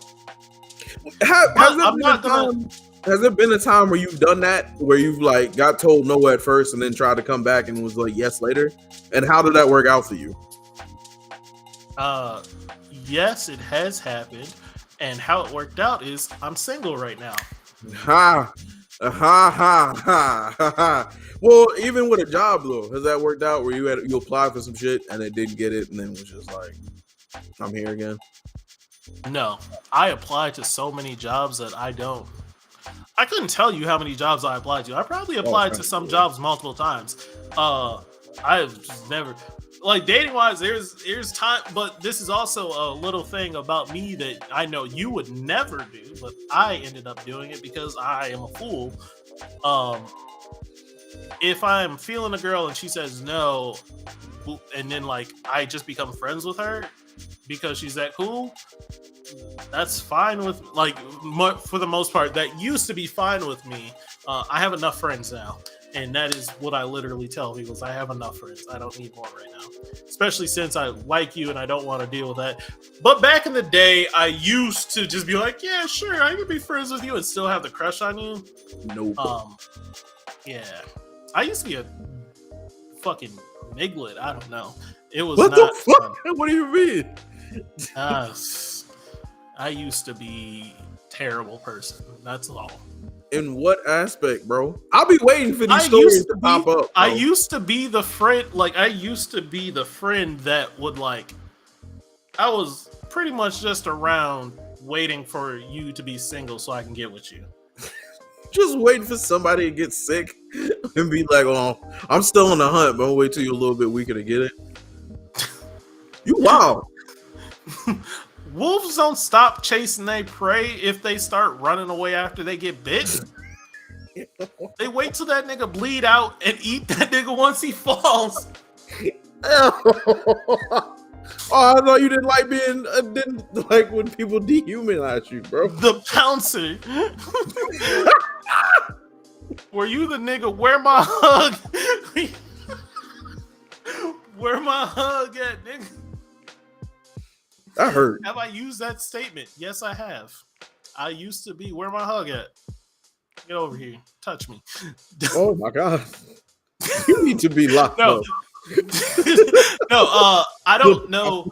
So to be fair, I use that saying multiple times, not just for girls that I was friends with only until I can get with them. I like just for being friends, like some of my female friends, I was like, yo, I'm here. I want hugs. I'm a hugger. I wanted a hug. I'm a hugger. That's what I do that. Even my like daps, we end in a hug. You're a better man than me, bro. I'm trying to think about that shit now, bro. I don't know. I'm trying to think, like, this whole time we've been talking, I've been like, all right, well, yeah, the touch me. Oh, God. Touch me harder? Jesus Christ. Whoa. I've been thinking about that, but I think my ability to just be like, fuck this, I'm out, and move on, I don't know if that's good or not. And I'm trying to figure that out as we're doing this show. Sugar-coated hug.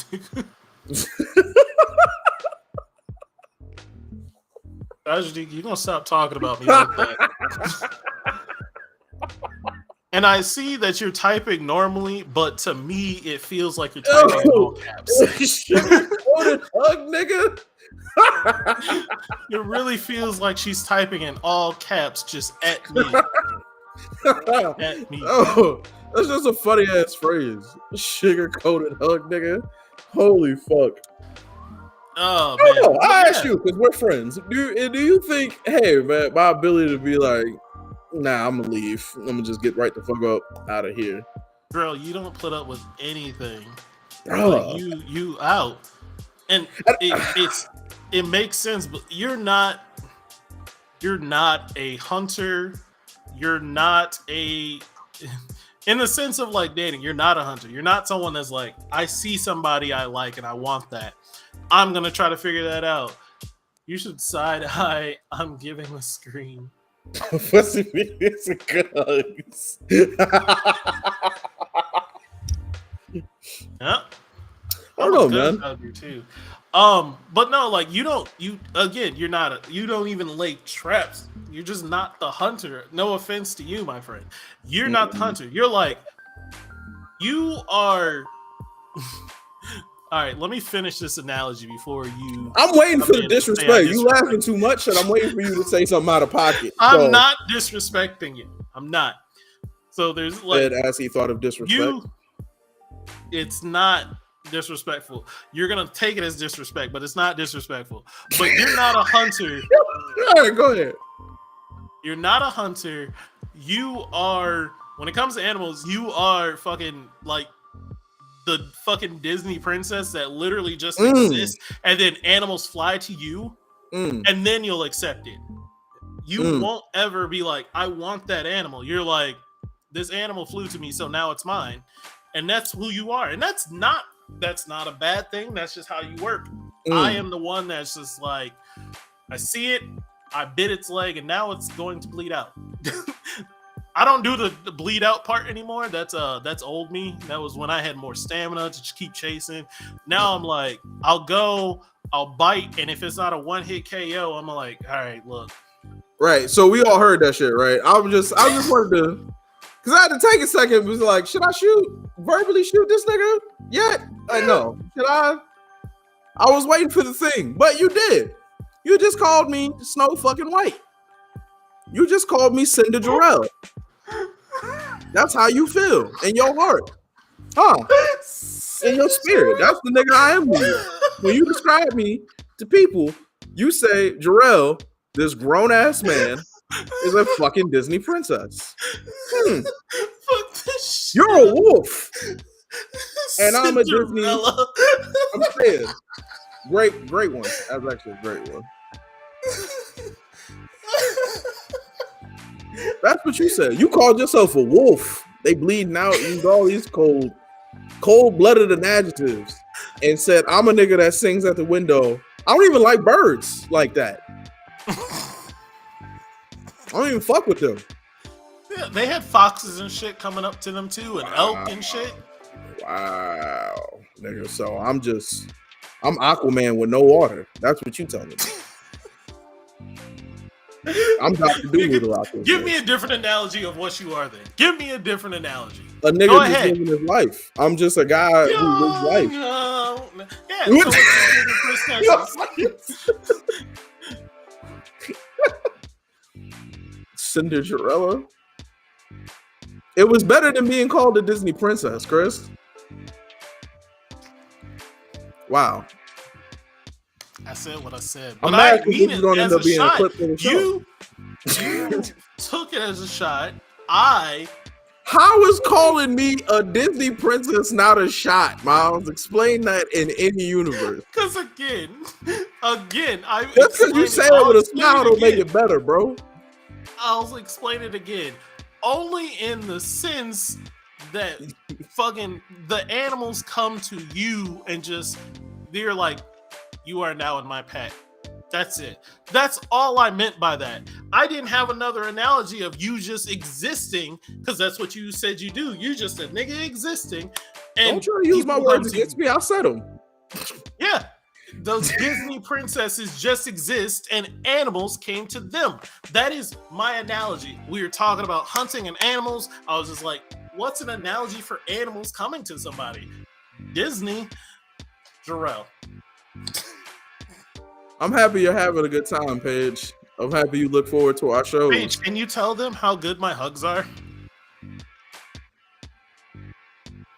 On a scale of good to Disney princess, how good is Miles' hug? How about that? First off, you can't judge that because Disney princesses' hugs might not be good. You don't know. But it's okay to call me one. When it comes to this analogy, yes. I've called you worse in life. In real life. I don't know why that's rubbing me the wrong way. Stop where my hug at tight.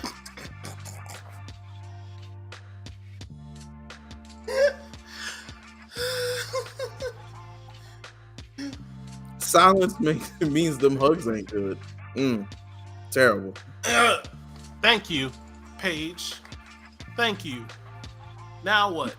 Now you got anything else? You got anything else you want to get off your spirit in front of these people that we do the show with? There's gonna be somebody who's never seen this show and be like, "Oh yeah, you the nigga that got called the Disney princess." I'm pretty sure this is November 7th, first time on the show, and you did just get called the Disney princess. But again, I just said you are like a Disney princess, not that you are one.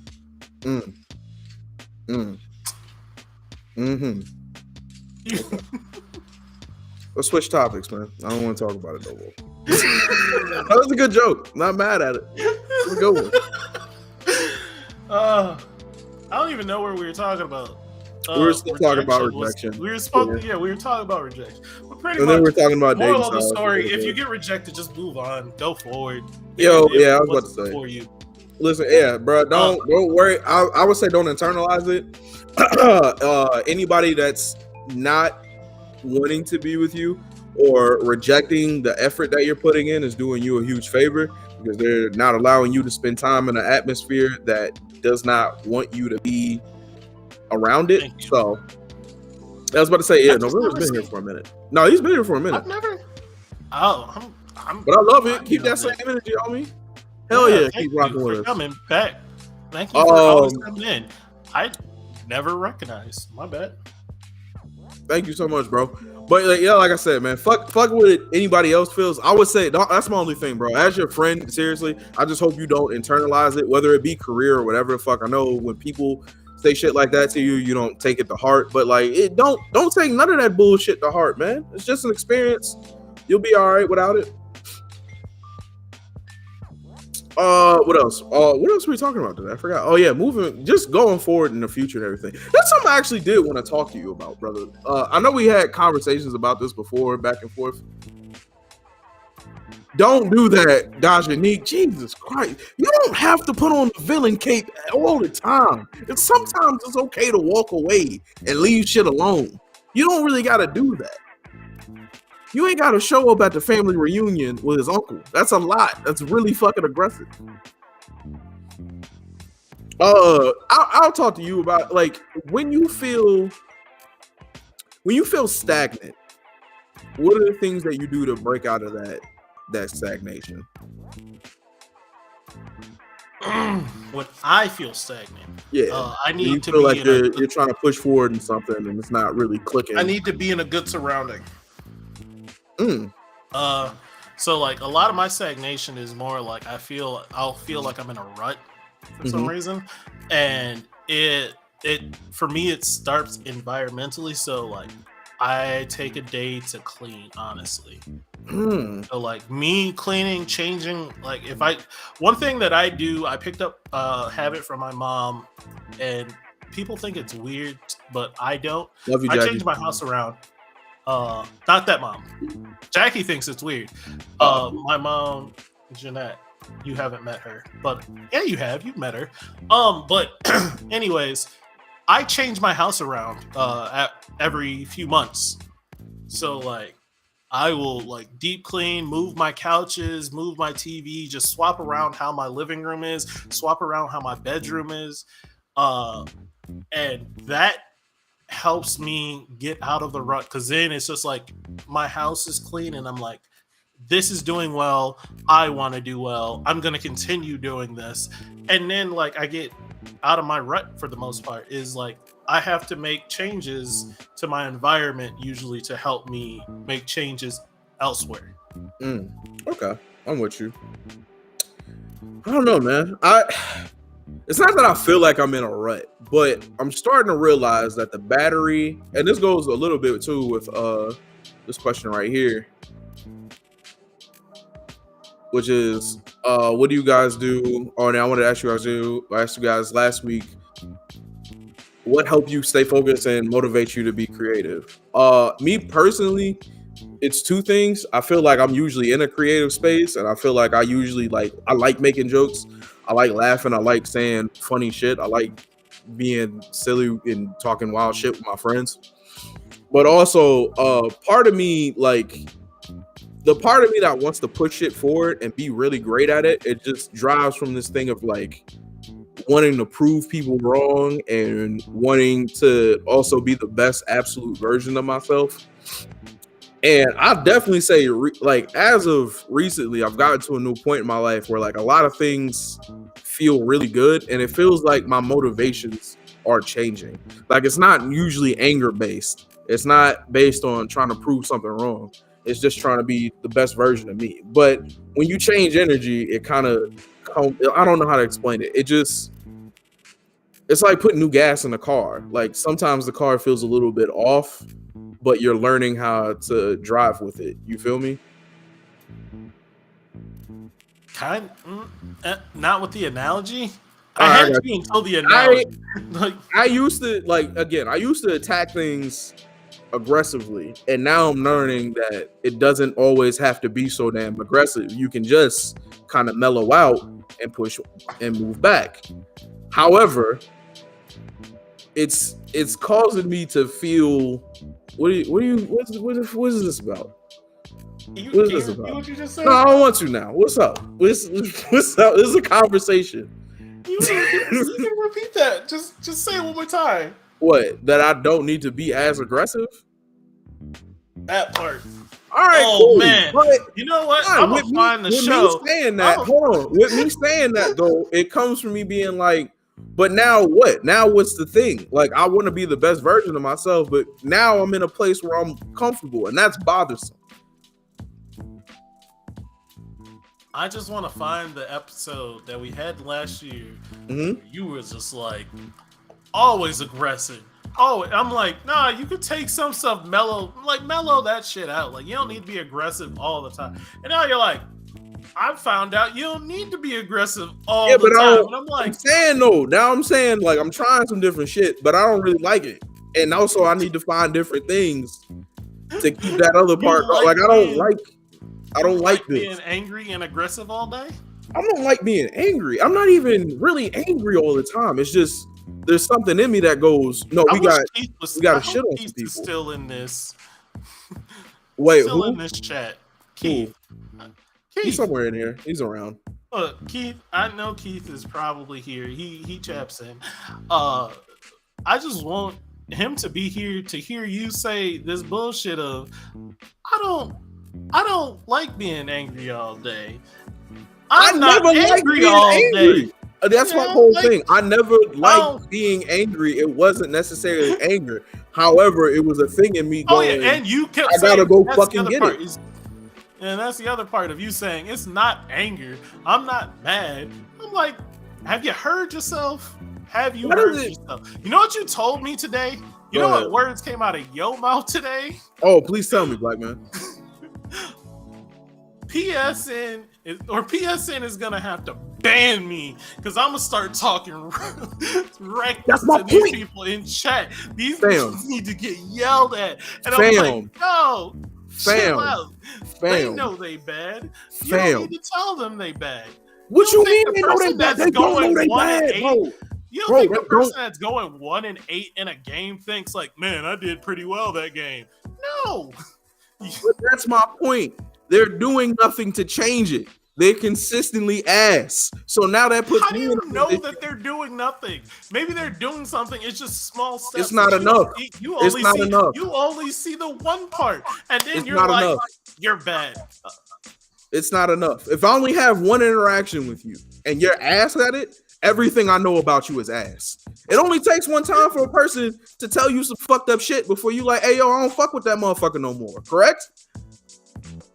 Now I'm supposed to give this nigga who cost me some dubs a fucking another chance? Now I'm in a fucked up place. And this honestly, this comes from that earlier today. Because it's just like, I put in a lot of work to try to be great. And not just at Gundam, just trying to do other things in life and put effort into other things in my life. And it feels like, I don't want to say it now, but it feels like, remember when I was back? Not that I want to go back to the trap, but it feels like my anger was stronger in the trap than it is here. And I don't know.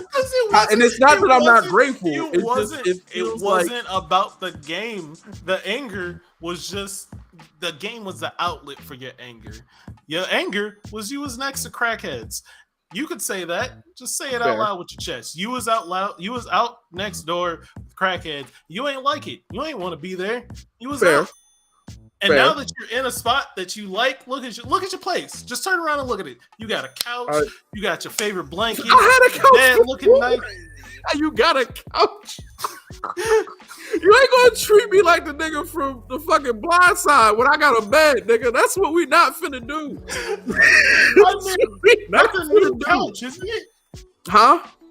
That's your new couch though, right? Yes, all this is new. I just got all this. That's what I meant. I didn't mean you got a couch. I know. You got a new couch. Yeah, I'll just fucking with you.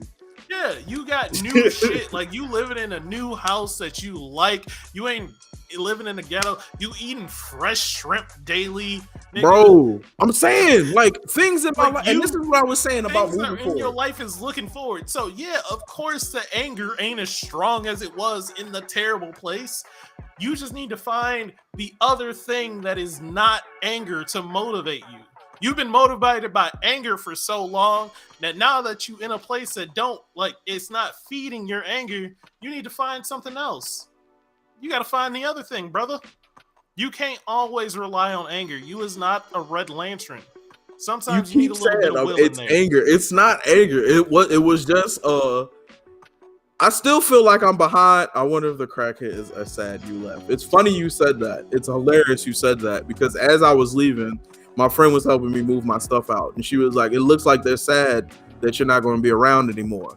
To which I said, tell them to bring that up with God. That's not my problem. They're going to have to figure this out on their own. I didn't tell them nothing. Frustration. And maybe you're right, dog. And maybe it was the frustration of being in a shitty place all the time that made me feel like I gotta go get it as much as I had. You had to be great in that thing. Not only you always have to be great in that, but like you was just like in my head. Might be what was going on. Is that like you're like this place I'm in ain't great, but I can be great at this, and I'm going to be great at this. Let me funnel the energy to this. And now you are in a great place, but you're like, I also still want to be great at this. But now you can't funnel the energy through that. You got to find a different energy source, brother. You can't use the same frustration battery to fuel your desire anymore. This shit ghetto, bro. It's so funny you brought that up. I'm dead ass, bro. It's so funny that you brought that up. Like, even them crackheads cry off motherfucking night. First off, crackhead tear ducts are dry. They can't cry. That's hilarious. But no, bro, for real. Even with me making positive changes in my life, like my diet changing and me getting in tune with my body a little bit more and learning how things like feel with me, like this is just entering a new stage of my life and learning that the things that worked for me before are not necessarily going to continue to work for me. I have to learn how to break those habits and then learn how to keep building on the good ones. And it's not that I'm not grateful for it or anything. I'm more than grateful for it. It's helping me to achieve being the best version of myself. It's just now I feel like even fucking around with y'all and my jokes aren't as anger filled. And I know that sounds crazy after I told you that you a dirty motherfucker for leaving the door open, but that's fine. But you feel me? It's Time out. You didn't say dirty motherfucker. You said the dirtiest person that you know. The nastiest person you know. Don't downplay it. I'm not just one of them. I'm the king of them. Okay. Well, yeah, I mean, I wouldn't say that online. I won't say that online. I'll just say you had some other nasty people in your life, and you just said I'm top of the list. They don't poop with the door open. I don't know what to tell you, brother. They invited you in. Okay, yeah, fair point. That was gross. You're right. That was foul. But I'm the nastiest. Okay. Point being, though, and this is a question I have to chat, man. As you guys entered new stages of your life and you realized that the old avenues that you used to motivate you, to keep you pushing, even the old avenues that you used to think about, like the things that I thought are completely changing. I'm now realizing that the thing, like I'm no longer dreaming or being like, man, I can't wait for when it's happening. And now I'm learning how to build off that shit. But it doesn't feel like there's an internal clock. Like it still does feel like I got to go get it by this date. But like I said, the intensity of it is a little bit changing. And I don't like that necessarily. And I'm trying to figure out different ways for me to be like, all right, cool, I got to go get these things right. So that's what I'm asking you. And I'm asking everybody else, man, have y'all felt like this before and realized like, hey, is this just a stage of maturing or realizing that this is a different place in your life and you gotta learn how to maneuver that while still being yourself? I never got to answer November's question about what motivates me to be. Oh, go ahead, brother. I'm sorry. But we can talk about that once I answer your question.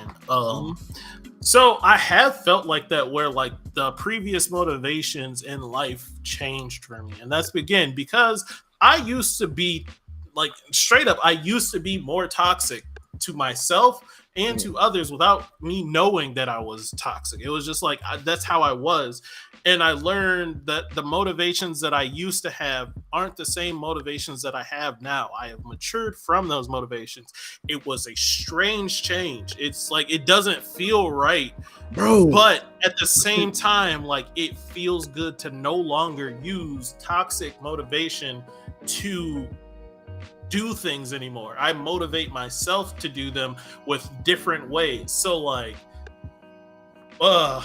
this show really motivates me to constantly have like something going on in my life so I can talk about it. Also, it motivates me to open up and just say random like shit, personal shit that people don't need to know about. Like no one ever in the world needed to know that I poop with the door open. But now look at this. There's at least 12 people that know. And really the whole internet can know. Really, at some point, no one needed to know. No one needed to know that I was like depressed for a few years. No one needed to know that, but now everyone knows. Or not everyone, but everyone could know. And it's like I use my this is a creative outlet for me. I love toxic motivations. Yeah, I had toxic motivations. Completely had toxic motivations. Yeah, I use the show not as it's a creative outlet. I love being creative on the show. I love coming up with topics that are deeper than normal podcast topics. Like you can base a whole show around like random video games or something like that, or sports or something, but like I enjoy talking a lot deeper than that. I enjoy having these conversations where we're like, how do we handle the future? Like, you don't know what's in the future, but how do you handle it? How do you handle rejection? Like shit that not many people are talking about is something that I enjoy doing. And that is my creative outlet process, is like, let's do this and then say how we are. Because what I felt like growing up is like a lot of things you just kind of took at face value and you never talked about it. And then me and Jarrell started talking about it.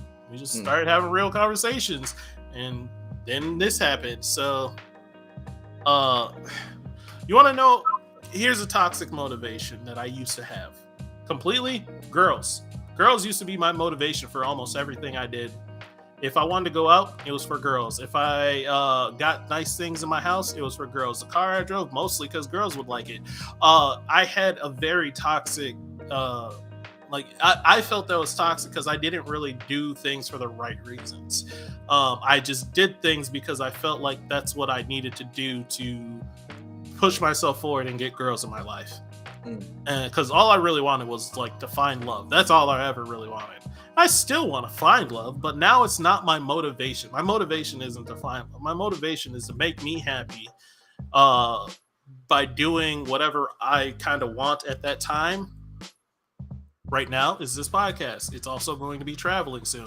It's just like my motivations for living life have changed so much so that like it was weird at first, like going out because I wanted to be out of the house and just having fun with friends, or even just like going out by myself. That felt weird. I never liked going out by myself, but like going out by myself to just be out, just to have fun being outside. Like if it wasn't for hanging out with friends or trying to meet a girl, I probably didn't do it back in the day, but now I do, because it's not about meeting girls. It's about living my life and having fun living my life, I guess. Amen. So that's a toxic motivation that has changed. So yeah, now again, bared my soul a little bit. That's fine. All right, look, man, we out here today. We did not plan to be this out here today. I'll tell you right now. We actually didn't have a full plan for what this conversation would be. It was just a conversation about the future. Yeah, honestly. And how we change. I'm still changing to this day. With a lot of help from Jarrell yelling at me. It's not really Jarrell yelling at me. It's Jarrell constantly yelling, care for yourself, brother. Also, if y'all don't know, if you've never had full conversations with Jarrell, like real conversations with Jarrell, just know that as soon as he starts saying brother after everything he says, and he'll get this little tinge in his voice, like he'll become a preacher a little bit, like, well, that's on you, brother. You need to do this, brother. If he ever does that to you, just know he's gaslighting you.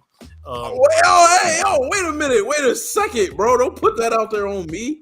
First of all, it's usually because we having a conversation I already had with you, or are we talking about some shit that we already went through and you wasn't paying no attention to. And now I'm looking at you with what I tell you. Didn't I tell you? But you wasn't listening. And now we're here.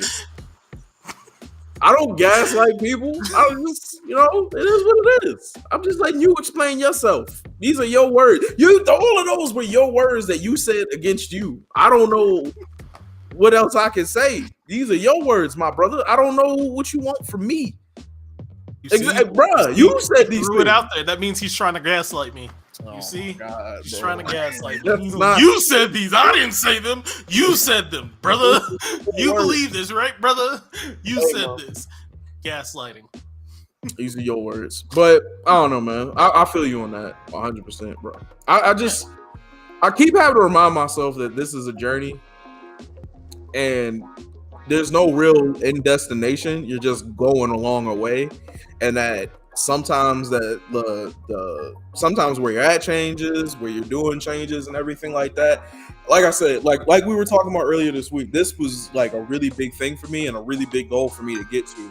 And now that I got to the goal, it's been strange just because I'm learning how to, instead of trying to aim for something, I'm trying to maintain something. And maintaining, how do I say it? It's not the same intensity. The love is the same. It's just being like, how do I now grow something and continue to grow and continue to make it better and everything like that, instead of trying to go out there and go get it and start it and move it and get it out there. Like we're past the first step. Now I have to learn how to, all right, this is the second step of the process, and realizing that. Yeah, no one really talks about the steps of the process. Like they always they tell you about the getting part, but they'll never tell you about like maintaining part. And that's really the hard part. Getting it ain't the hard part. It's the continuing, staying on the course, not straying from the path is the hard part. Bruh. And that's just in life in general. That's why people be looking at second albums crazy, because you be like, damn, man, it feels like you're not as intense as you were when you first got released and everything like that. Well, yeah, I'm not in that place no more. I still am an artist. I still want to create. I still want to put that out there. But now I got different new sets of problems that I'm dealing with, a different lifestyle that I'm dealing with, and now I got to try and convey that and still be myself. It's wild. It's a different process, but change is good. Honestly, it's a good change to go from, man, I got to get this, to, all right, now I got to get better at this. Man, I have this. I got to get better at this. Like at this point, I know how to cook. I just want to get better at it. I want to learn new things. Real shit. Yeah. So like, I get you. I get you. It is definitely a strange feeling, and you still do have to find that thing that energizes you, but your energy is coming from a different place now, because it's no longer a want that you need to do this thing. It's now just like, I need to continue doing this thing. How do I continue getting this energy? I don't need the big burst of energy. I need a continual flow of this shit. Right. And to keep it consistent. And that's what it is. It's just keeping it consistent and everything like that. Like when you feel like your back is against the wall and you feel like you gotta hit and you gotta make it, like it's a whole different thing. It's a whole different set of adrenaline that you roll off of. You got to make it. Like, you got to be the guy. You got to be the one. That's got to be the moment and everything like that. But like, now, how do I not fall back into that position? Man, dude. And and even then, it's not even a fear of losing it. It's just I don't even know how to explain it. It's just I don't want to not be appreciative of the opportunity that I have and the ones that I've been given. And I want to make sure that I express that opportunity by taking steps forward and growing it, and also being able to share it and put it and move it forward and everything like that. I don't know, bro. This shit have been on my heart so fucking heavy for like a week and a half. It's just, bro, just change. Being an adult. It's a little funny. I'm also a little bit nerdy, and I know that. I know I'm a little bit nerdy. A little. It's funny because, like, while we have been talking about life, I've also been just equating this to League of Legends. Just video games and stuff. Like, I can get fed. I know I can get fed. But how do I translate that to the win? That is the next step that I need to do to continue making sure that I win. Not just to fucking win this part of the game. I need to win the entire thing, and I need to continue. And it's a different skill set because in the first 15 minutes, it's just me versus one person versus, like, yeah, it's just me versus one person. Then later on, it's the team versus their team, and I need to translate my W to the team W. But it's just, again, it's just a next step of evolution. It's like, all right, I got to this point. I have my shit. What's my next step, and how do I continue to do this? Yeah, man. Agreed, bro. No, it's kind of funny now that I think about that, because bringing it back to like life, next week we're actually going to be talking to my mom, Jackie, who is, I would say she's essentially a life coach for some people, which is funny. For like certain situations, she's like gives advice a lot because she's lived through life and she's had to deal with these situations, and she knows how to maneuver and what you should do, kind of what things to focus on and what things don't really matter. And we'll be talking to her next week about whatever we want, really. We can talk to her about like being financially independent, which is a big part of continuing to win what we are doing. Like, to continue what we are doing right now is like, you have learned to become more financial independent, having your own stuff and still living within your means. But how do I continue that and build still? And I think next week will be a great conversation to have with her about that. Really gonna be excited for that, man. I'm surprised you. I was expecting more. I don't know why. I was expecting I'm more. just here, man. Again, I'm just more surprised at this, bro, because we was really just talking and having a moment, bro. Should I talk clean next week? She's been in the chats before. If you know what you about. Yeah, she's been in the chat. Rel said, "Be yourself." Rel said some shit. So be yourself. Don't ever not be you. Even if you is a villain, embrace it. It seems like you already embrace it a little too much sometimes. You could dial back your villainy a little bit. Don't do that. Keep it up. Keep it up. Keep it up. World needs a villain. You know, a lighthearted villain. You don't need to be a complete villain all the time. That's all I'm saying. Did your niece deserve a video posted on Facebook of her taking an L with you staring at the camera? She ain't need that. She ain't need that.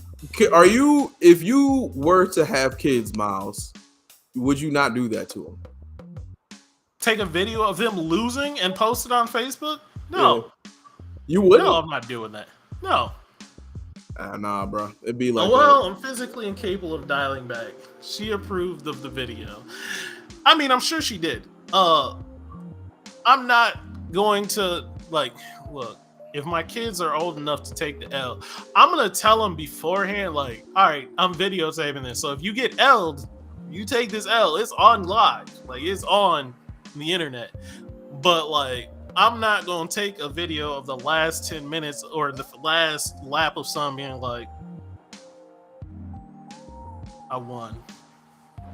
Listen, man, I'm the controller. Stop it right before and then tap a button to win. Nah. I'm all for it, bro. I think it builds character. I mean, it was funny. I know taking an L builds character because, again, you need to learn how to deal with rejection and losses. You need to learn to take an L. There was something I wanted to mention on that, but I didn't want to say it at the same time because it's not 100% true. So I can't say it with all certainty that it's true. What is the thing? I have the full video, but who cares? Okay, if there's a full video, I stopped. The thing is, I can't say it. No, it just sounds weird. It feels weird because I know that it's not 100% true. And because it's not a 100% true statement, it doesn't really need to be said, does it? It's about me. Basically, men handle rejection better because not better, but men handle rejection a lot more because they get rejected a lot more, in my opinion. I can't necessarily. Men are usually usually men are the aggressors, the approachers, the people like going for things, starting stuff, and so like when they get rejected, they literally just have to deal with it. Like every adult should have to deal with it, but men do it more often, and I think men also don't handle it well because they also snap off for stupid reasons. For being rejected. You told Shorty 2 weeks ago, fuck them kids. You did tell her, fuck them kids. Jarrell stands by that statement. I should get it tatted, man. You know, Jarrell stands by that statement until one moment. Until it comes to a kid that he actually likes. Like if he loves a kid and will take a bullet for them, he'll still be like, fuck them kids, but also, what about the babies? Let me tell you something, bro. There's somebody's kid who I love very much, and who I didn't realize that I love, but they ended up getting sick. And that baby don't really fuck with me heavy, but my first concern was, how is this baby going to be okay? Like, how do I make sure that the baby is all right? So, while it is always fuck them kids, it is also, we got to make sure the babies are safe. But also fuck them kids for real, man. Like, you know why it's fuck them kids? Because them kids can go home. And I'm cool with that. I'm going to laugh at your kids if they fall down. I'm not going to have down, kids. Oh, you're no, just saying yours, it? But I mean, in general, I'm laughing at kids. Kids are funny. Kids falling is funny. So in that sense, fuck them kids. But also, I do care about kids. So... I mean, you're literally. And then Khadijah said, not true. Men are raised being taught to be exactly who they are. Boys will be boys, but girls are groomed from birth, which is a form of rejection. Ooh, you might have to explain the form of rejection to me because I don't see how being. You say groomed. I don't see how that's a form of rejection because men are also groomed in a certain way. Men can't cry. Men can't do this. Men can't do that. So, like, I'm gonna need more on that. That's a conversation to be had. I don't think, my only statement here, and this is my only statement, is that men are rejected more. They're not better at taking rejection at all. I don't think that's an individual thing. I think men are rejected more overall, but that's just how I feel about it. But I might be wrong. I'm willing to be wrong. I don't know. Drell, you got any other things you want to talk about before we leave today? We gotta get up out of here, bro. Listen, man. Look, I'm tapping out past it after this. Yeah, I know. Miles gotta get. That's what I was worried about, honestly. I was like, we gotta make sure we don't start on anything too crazy.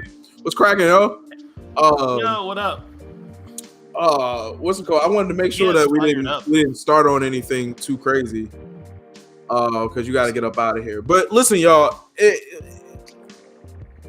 I know this is like a small show for me and everything like that, or for us. But like, this was a huge, major goal in my life, and whatever the major goal in your life is and everything like that, I do hope you get it.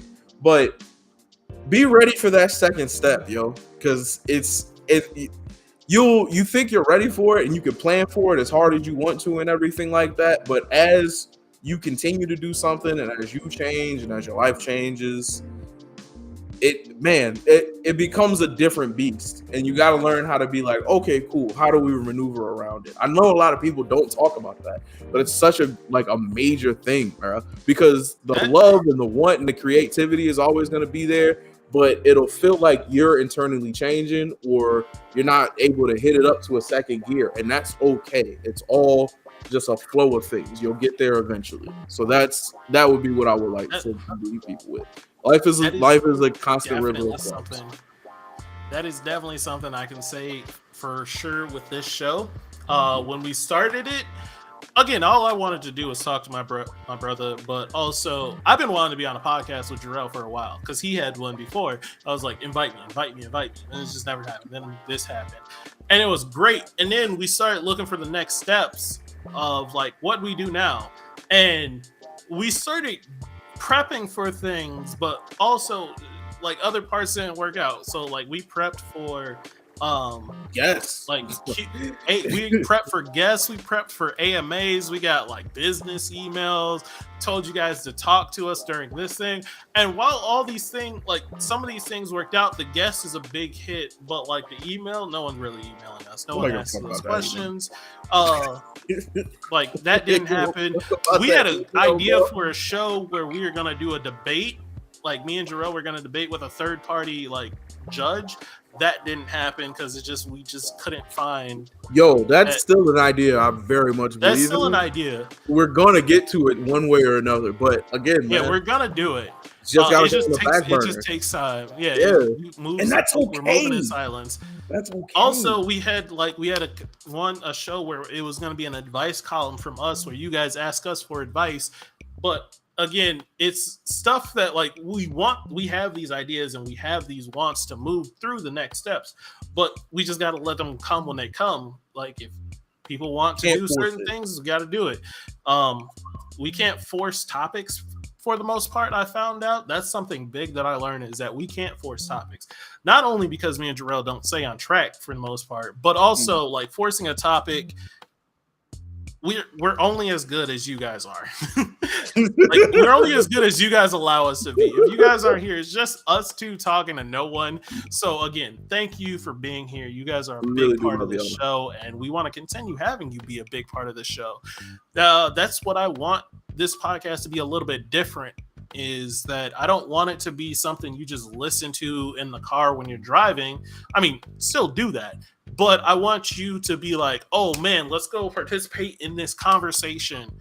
And I want to voice my ideas and voice my opinion. And like, even if someone doesn't agree with this opinion, I want to voice it out. And that's what I want. I mean, don't come in here with completely like wrong, ignorant ideas, but like, this is a space where everyone hear you out for the most part every time. We'll hear you out for the most part, but we also reserve the right to be like, shut that dumb shit up. Shut that dumb shit up. Don't come in here with like anything ignorant. But like, again, me and Khadijah had different opinions just a moment ago, and it's fine. She's still one of my favorite people in the chat. All of you are my favorite people in the chat. Just throwing that out there.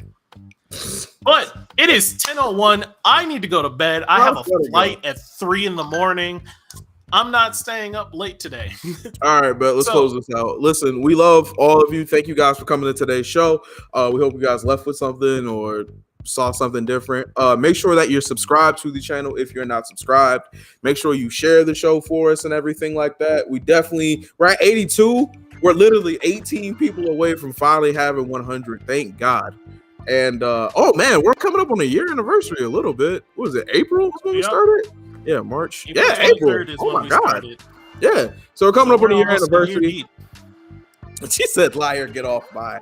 Yeah, but we're coming up on a year anniversary, so definitely would love to have 100 subscribers in our first year in. But we love you guys. We thank you guys. We hope you have a good week, good weekend. You will see some more stuff from us in one way or another this weekend. We're definitely going to get together, so we'll do something. We'll figure it out. But I don't know. Any suggestions? Make sure you send them to us. Anything you guys want to talk about, make sure you send it to us. Topics y'all want us to get into.